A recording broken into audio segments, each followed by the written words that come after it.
ಕೊಳಚೆಯಲ್ಲೇ ತಟ್ಟೆ ತೊಳೆದ ಶಾಲೆಯ ಮಕ್ಕಳು.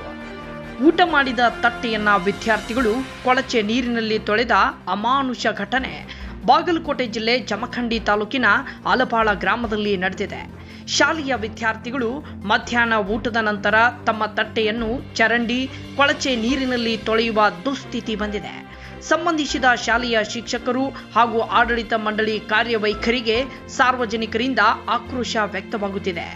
ಮಕ್ಕಳನ್ನು ದೇವರ ಸಮಾನಕ್ಕೆ ಹೋಲಿಸುವ ನಮ್ಮ ಸಮಾಜದಲ್ಲಿ ಪುಟ್ಟ ಪುಟ್ಟ ಮಕ್ಕಳು ಈ ರೀತಿ ಊಟ ಮಾಡಿದ ತಾಟನ್ನ ಕೊಳಚೆ ನೀರಿನಲ್ಲಿ ತೊಳೆಯುತ್ತಾರೆ ಅಂದ್ರೆ ಇಂದಿನ ಮಕ್ಕಳು ನಾಳಿನ ಪ್ರಜೆಗಳು ಎಂಬ ಮಾತು ಘೋಷಣೆಗೆ ಮಾತ್ರ ಸೀಮಿತವಾಗದೆ ಕಾರ್ಯರೂಪಕ್ಕೆ ಬರಬೇಕು.